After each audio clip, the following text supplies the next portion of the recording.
Hello YouTube, and welcome back to Fernando Comics. Thanks for tuning in, everyone. Today we're going to be taking a look at King Thor, or Lord of Asgard Thor. Lord of Asgard Thor made his premiere in 2001, and he had about 3 years from 2001 to the late 2004, where he was the Thor in Marvel. This was the storyline that was being told, and the story picks up when Odin died at the hands of Surtur. All of Asgard combined along with other gods to stop Surtur, but Odin was the one that had to take the killing shot, and in doing so, they both died. Surtur and Odin died. Well, from that moment on, probably within the span of a day or two, Thor started experiencing symptoms. The symptoms of the Odin force passing to him. His physical stats started going through the roof. Enemies started noting that Thor wasn't like himself anymore. His power had increased so much in so little time.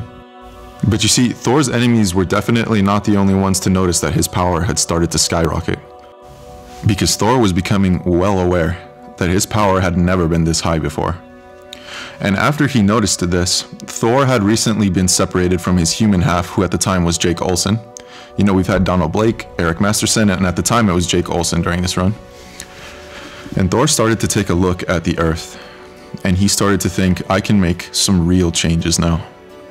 And no corrupt government or group of heroes or anyone can get in the way of that. So the storyline of Lord Thor to the end of the series, which it ends in Ragnarok with Rune King Thor, is essentially following Thor around as he starts to establish dominance around the planet and the reaction of the people living on it to this new reign from a god. So let's take a look at his gradually escalating power through a couple of the things he's done. We're going to take a look at 5 instances, and they're going to slowly crank up the power until the end of the series, alright? Alright, let's get started. So we're going to start off with the Mighty Thor number 51.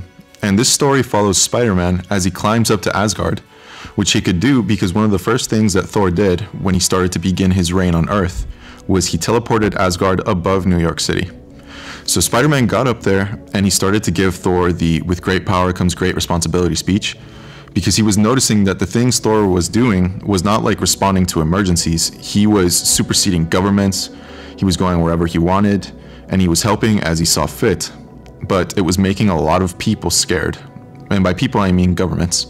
He was helping a lot of people at the time, but the governments were becoming very cautious with a man who did not obey their orders or respect their jurisdictions. But at this time in his career, Thor wasn't trying to topple governments, he was just feeding people in poverty.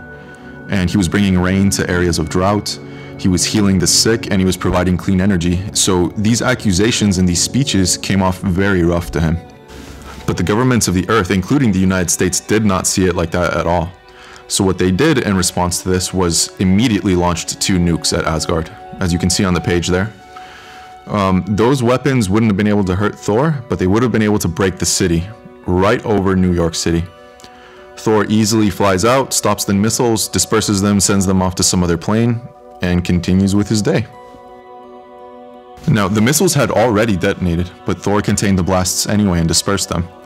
Spider-Man witnessed this, and something clicked in his head that not only was there no convincing Thor to leave the Earth yet, there was also nothing that anyone could do about it if he didn't choose to do that on his own. Now, jumping forward to Mighty Thor number 67, as you noticed in the last feat, Thor contained nuclear weapons pretty easily. But that's pretty much all the government had to offer against him. The problem was, though, they'd already tried nukes against him, even multiple nukes, and Thor can contain them. He doesn't have to get hit by them if he doesn't want to. So this time they lured Thor into a trap, and they detonated a massive nuke underneath his feet. They were able to successfully scratch his clothes a bit, and they also royally pissed him off. This was the moment where Thor took the kid gloves off. He interpreted these actions from governments as an attempt to keep their power. And as for the people who attacked him, he holds them directly responsible for attempting to keep the status quo even at the cost of the well-being of the Earth, which he still loved very much in his way. So Thor teleports into the room where the people who plotted against him had attacked him, and then murders them all by detonating the mountain with lightning bolts. That is an insane feat for lightning to be able to achieve. He was able to detonate a massive mountain and withstood the blast that he was at the center of without a scratch. Alright, and after that, we're going to continue with the Mighty Thor number 73. Now, for those of you who have seen this before, you're probably going to recognize this as some of the most infamous things that Thor ever did during this run. So, during this point, Thor had, for all intents and purposes, established control over the Earth. By which I mean, if there was a law of the land to be recognized, it was Thor's. So, the remaining heroes, those who hadn't died or been put into camps, yeah, that started happening, by the way, when Thor gave control of the security force to Loki. Heroes were put into camps. A lot of them, mutants were cataloged in the name of safety. He became very paranoid after Asgard got attacked again with nuclear bombs. So by this point, there was no ambiguity. Like, Thor was in control, and the heroes had to stop what they saw as now a tyrant. So a group of them got together, and they brought with them a very special weapon to deal with him. None of them could fight him with the Odin Force. That had been established for issues prior. But what they could do is put an amulet on him, and that amulet carried magic from the council elite of the pantheons of Earth. That includes Zeus and Indra, and includes all sorts of the different gods from different pantheons, and they were able to block the Odin Force, and that gave the heroes a chance. So the plan was, get the amulet on Thor, and then let the Hulk and the Thing do the rest after Wolverine had softened him up a little bit by cutting his arm and eye. What resulted was a couple hours of straight fighting, and the list of feats goes as follows. Thor turns adamantium into a little puddle with his eye beams. He beats the Hulk and the Thing to death, punching out the Hulk's heart with what appears to be either a giant boulder or a log or something of that sort. And then, when Captain America comes up to the plate for that last stand while Thor doesn't have his Odin Force, the necklace is removed by Loki, and then Thor breaks Captain America's shield, easily punching holes in it with his eye beams, and kills Captain America. You'll notice that in this fight, Thor does not have Mjolnir. That's because he became unworthy of it. After the events in New York, and when he blew up the mountain, and he ended up killing Jake Olsen and taking over the city, he couldn't lift Mjolnir anymore. It was the biggest indication at the time that he had gone past the point of no return. So he left it in New York to be picked up by someone else later in the series. Alright, and jumping forward a little more again, we're going to go to the Mighty Thor number 79. We have 5 issues left in this entire run from 1998. But the remaining 5 issues are from Thor Ragnarok, so the events that surround Thor Disassembled and Rune King Thor. This is what is the actual official end to the King Thor saga. And I said we were going to do 5, and we are, but it's actually kind of more than that, and it's only going to be 4 issues because the remaining feats all come from the same issue. And throughout the video I've been mentioning, Thor was slowly going to escalate in power, right? Well, he had, but even back when he killed the Hulk, and when he broke adamantium and vibranium, Thor did not have good control over the Odin Force. He actually had very limited control. He had a vision with his father, or the spirit of his father, as a representation by the Odin Force, that made it clear to him that while Thor was operating like on a planetary scale, as an example, the Odin Force was something on a universal scale, and Thor did not know how to access it at the time. So he was operating on a very limited basis for a very long time.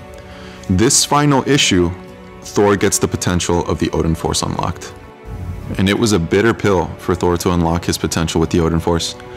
You see, before there was Gorr, there was Desak. And Desak was a creature that was completely immune to god magic. I've mentioned this before in other videos, but divine powers by someone like Thor is its own specific school of magic. And Desak could not be affected by it. So no matter how much juice Thor pumped at Desak, we'll say divine magic. No matter how much divine magic he used, Desak could not be hurt. And on top of that, at some point in Loki's attempt to stop Desak's rampage in Asgard, he summoned the Destroyer armor, and Desak fused with it. The Destroyer armor's power is directly related to the spirit inhabiting it, and to give you some context on how strong it can be, a mortal soul inhabiting the Destroyer armor killed Thor. It's basically impervious to physical damage. Its disintegration beam was enough to fry cook Thor before he had the Odin Force.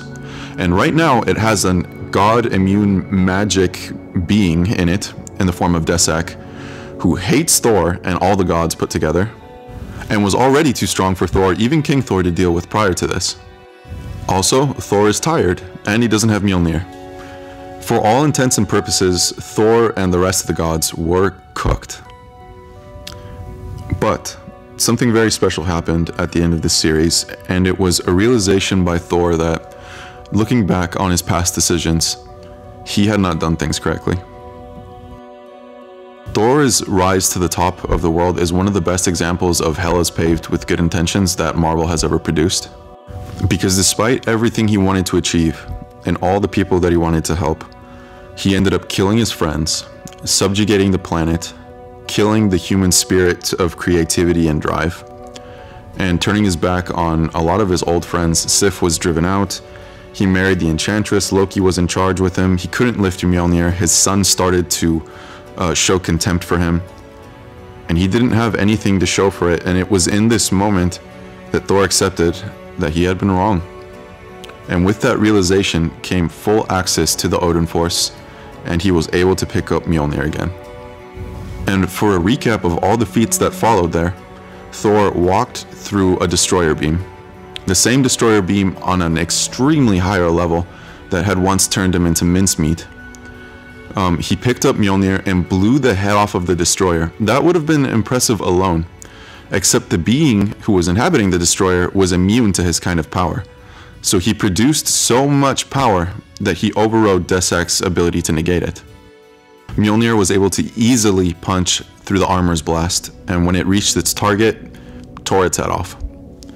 On top of that, the final feat for that we're going to talk about in this video that comes from the same issue, Thor, with a wave of his hand, now that he's in control of the Odin Force, stops time. That's one of the most insane feats that he could have produced with the power that he had at his disposal. As casual as the wave of a hand, he stopped time for an undisclosed area. He might have done it for the planet. We can't be certain. We can only be certain of the area. But him being able to do that to 3 gods, no less, puts Thor at such an asinine level, it's difficult to quantify him. And that's all the feats for now, you guys. Thank you for sticking to the end, and I will see you all in the next one. See ya.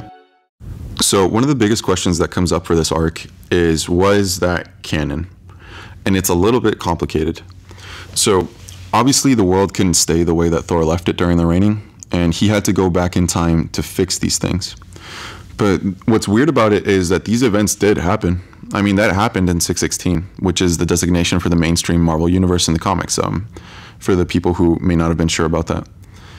So, I mean, the events did happen, and they happened to the characters that we know and love. It's just that Thor went back in time, and when he did that, he basically split everything after the destruction of New York into this separate timeline. So the reigning timeline still exists, and it has copies of our characters there, those who survived and those who made it to the end.